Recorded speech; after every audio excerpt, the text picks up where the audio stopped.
having this press briefing to address some issues raised by the Amnesty International in its report published in November on the August 2024 End Bad Governance protests in Nigeria.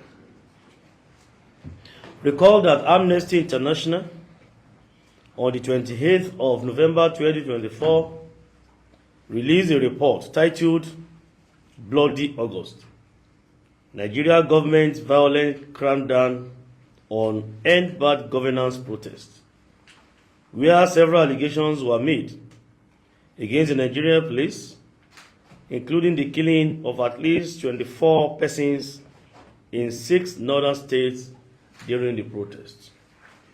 The claims made by Amnesty International in this report were at variance with the records available to the Nigerian police. All recorded incidents of violence during the protests were documented by the police in all 36 states of the Federation and the Federal Capital Territory. These records are available at both the Department of Operations and Department of Research and Planning of the Nigerian Police Force. It is therefore surprising to see in Amnesty International's report such unfounded claims that contradicted what was actually recorded during the protests. Notwithstanding, the Inspector General of Police, in response to the allegations contained in the report, directed a comprehensive and independent investigation into these claims.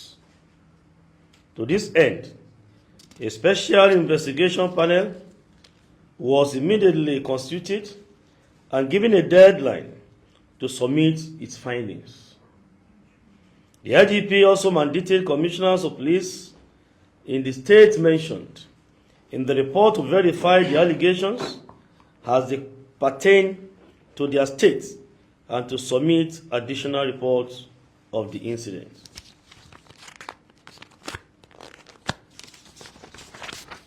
Following these directives, the commissioners of police in the affected states conducted extensive inquiries in their localities and submitted their findings to the Inspector General of Police.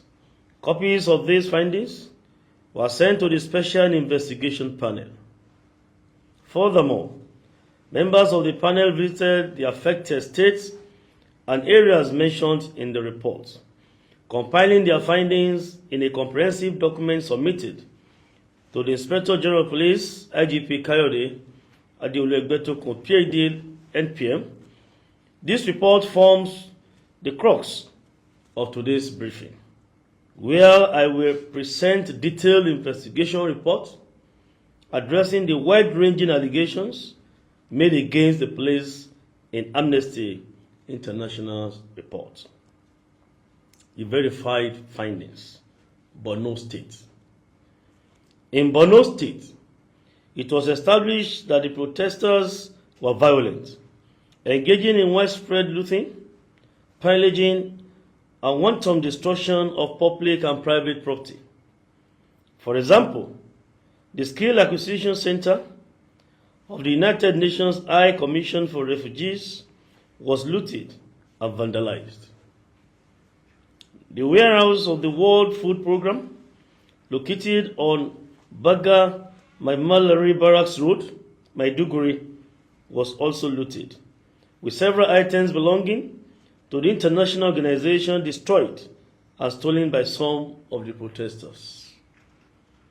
Of particular interest is the reported death of 3 fuel attendants at AA Kime filling station, that is Nasiru Mustafa, 26 years, Amadou Garba Maina, 24 years, and Momodi Hassan.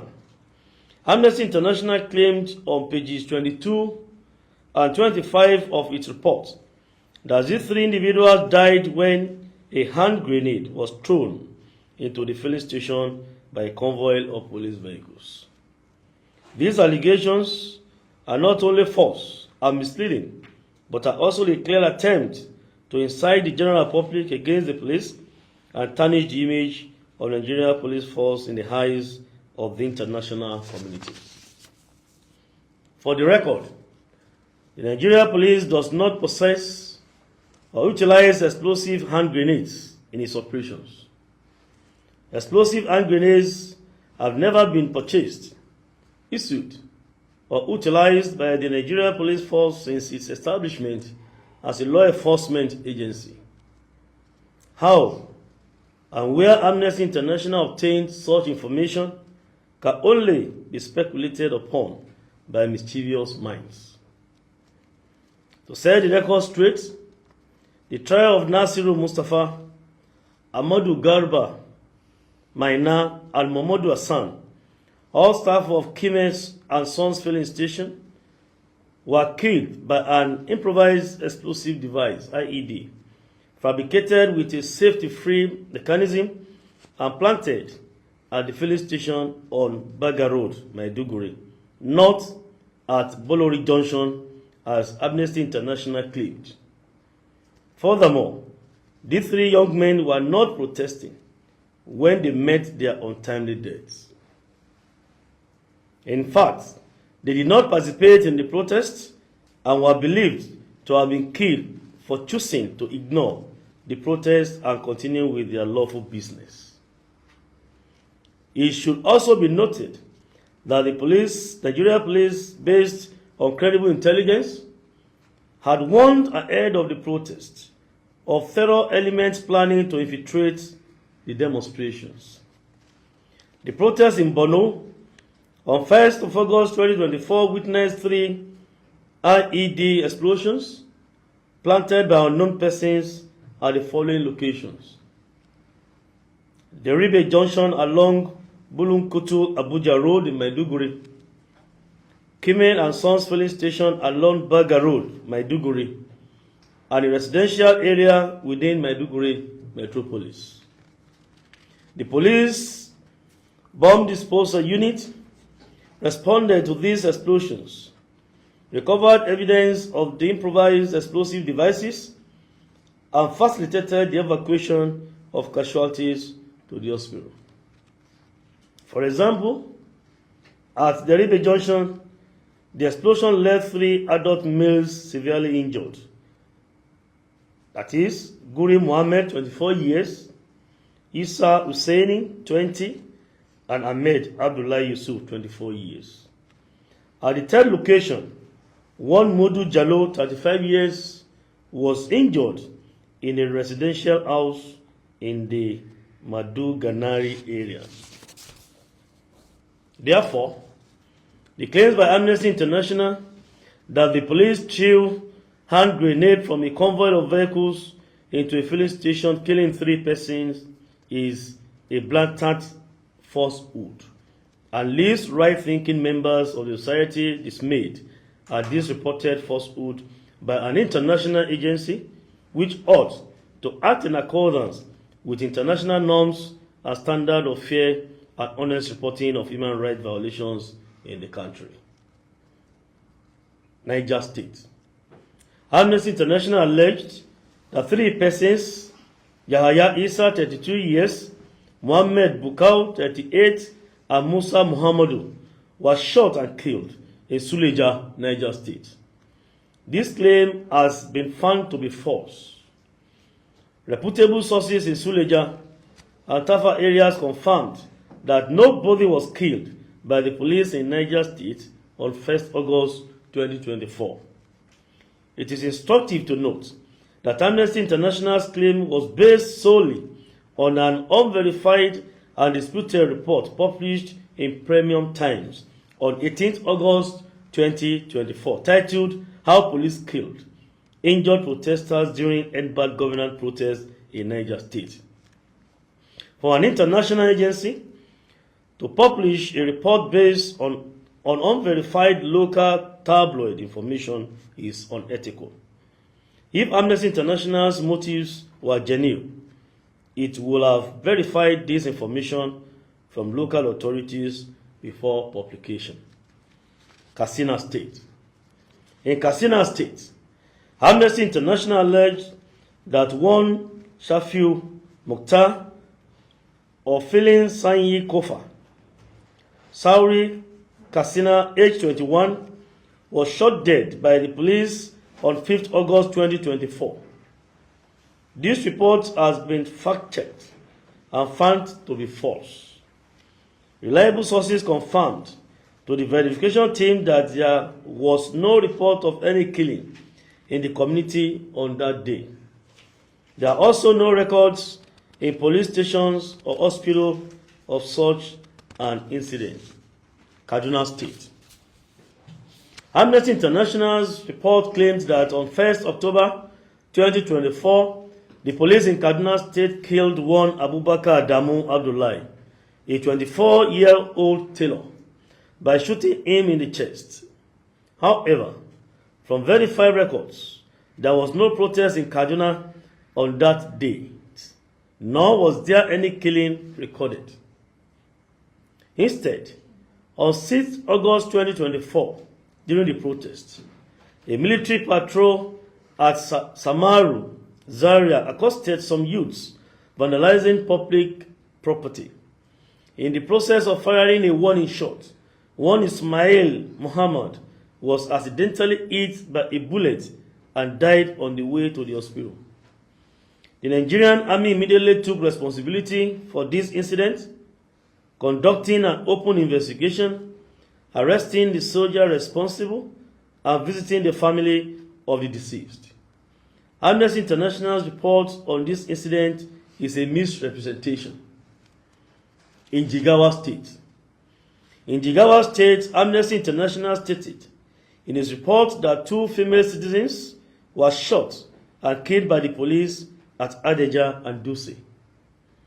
The report on pages 20 and 21 identify those killed as Alima Abdullahi, female, aged 28 years, allegedly killed at Adeja; Sadia Sabiu, female, aged 20 years, allegedly killed at Adeja, while Rabiu Saliu, male, aged or stated, was said to have been killed in Dutse.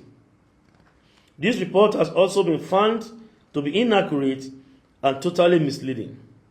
There is no evidence of killing at Adeja as confirmed by relevant authorities of the Adeja Emirate Council. The alleged death of Alima Abdullahi and Sadia Sabio has been found to be false, while Rabiu Saliu was not killed by the police as alleged, but died from injuries sustained when some protesters who attempted to gain forceful entry into the government house Dutse hurled stones and hard objects in his direction and fatally injured him on the head. He was eventually rescued by the police and rushed to the Dutse Teaching Hospital, where he succumbed to his injury. The assertion by Amnesty International that he was shot in the head by the police is emphatically false and atrocious, especially as the report stated that he died the next day. One wonders how a victim of gunshot to the head would manage to survive for that long. It must be noted that even when the protesters in Jigawa became violent and riotous, the police restrained itself and avoided the use of firearms against the protesters. Kano State. In Kano, Amnesty International alleged that the police shot and killed 12 persons from 1st to 3rd August 2024, while unconfirmed records suggested that 12 persons comprising of 11 males and 1 female died from various degrees of injuries. None was attributed to police action. The unverified report suggested that some of the protesters who died were killed by the owners of the property they were looting and pillaging, and others were killed by assailants who took undue advantage of the crisis and riot across the city to perpetrate heinous crimes. However, from verified records in Kano State Police Command, there were no documented evidence or records of loss of lives reported to the police by relatives of these deceased. It is important to note that some of the protesters arrested in Kano had in their possession AK-47 rifles, which were recovered and properly documented by the police in Kano. A protester found in possession of firearms was identified as Mahe Ahmed Muhammad. He was arrested with rifle number 9130 and 1494, along with 59 other suspects who had invaded the premises of Kano State High Court at Audu Bako Secretariat and stolen several government property. Other allegations. The Nigerian Police Force categorically denies the allegations of excessive use of force as claimed by Amnesty International, as these claims are false, misleading, and an unfair misrepresentation of the actions and conduct of our officers. The Nigerian Police Force operates under the highest professional standards and remains fully committed to upholding human rights and the rule of law. Our officers deployed for protest management are regularly being trained in compliance with international human rights standards.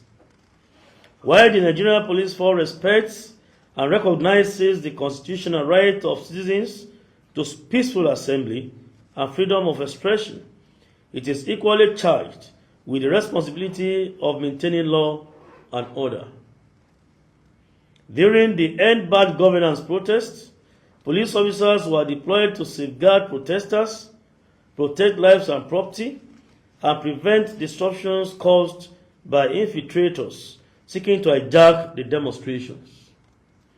Contrary to Amnesty International's claims, there is no credible evidence to support allegations of killings or excessive use of force by the police. Reports of officers firing live rounds at protesters or targeting unarmed civilians are baseless and were not corroborated by independent investigations. Evidence available to the Nigerian Police Force indicates that certain elements infiltrated the protests with the intention of inciting violence, destroying public property, and endangering public safety.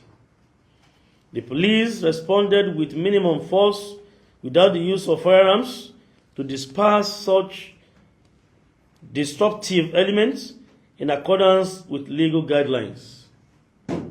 Detentions and prosecutions were conducted with legal frameworks, and allegations of arbitrary arrest, maltreatment, or denial of legal access are unsubstantiated.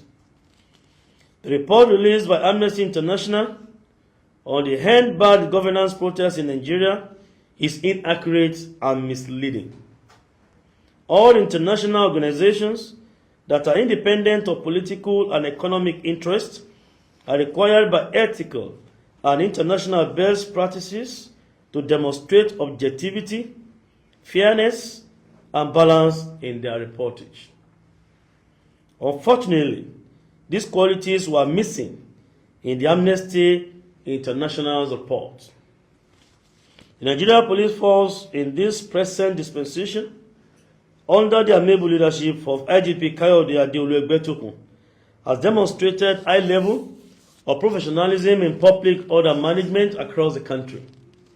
Our standard operating procedure with respect to peaceful public protest is to provide security for peaceful protesters to conduct their protests unmolested by opposing groups, miscreants, and criminal elements.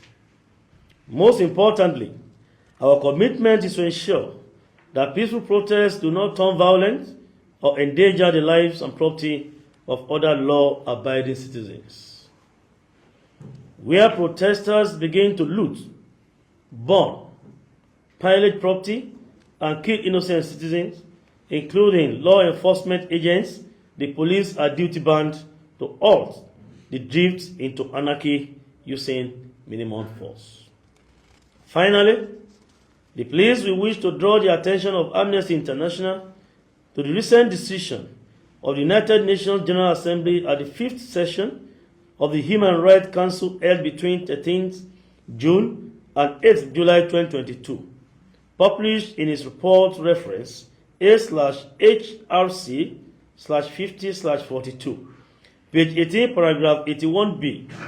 The UN Human Rights Council stated thus: in regard to facilitating peaceful protest, states should issue protocols on the facilitation of peaceful protest for law enforcement compatible with international standards regarding the use of force, laying out measures to protect peaceful protesters, bystanders, monitors, lawyers, and medics, including from counter-protesters and other targeted forms of violence during a variety of crisis situations, and providing for graduated use of force, setting clear limitations on the use of lethal and less lethal weapons. Such protocols must take into account a gender perspective and address the vulnerability of different groups. This decision by the United Nations Human Rights Council has been the gold standard for the Nigerian police force, and our established protocols, which we have followed diligently, is to provide adequately for the security and safety of protesters by ensuring that criminal elements and hoodlums do not take undue advantage to cause total breakdown of law and order. The use of force on protesters is prohibited under the protocols except when necessary to protect lives and prevent the destruction of property. This was the protocol adopted during the End Bad Governance protests in Nigeria, as police commands across the nation were specifically directed to protect lives and property of citizens during the protest. Amnesty International is advised to have retrospection on its frequently false reporting on Nigeria's law enforcement activities and reflect on its reporting methodology by ensuring that its reports are accurate and contains true and fair expression of events that touches on national security and safety of all Nigerians. Accurate reporting of facts is key to the integrity and character of every international organization, and Amnesty International should not be an exception. In conclusion, the Nigerian police force will in due time be writing the Amnesty International to demand for a retraction of this report from the public space and with a public apology. The Nigerian police force remains resolute in protecting the rights of all citizens while ensuring the security and stability of the nation. We therefore urge the public to be wary of sensational reports designed to incite mistrust and weaken confidence in law enforcement institutions.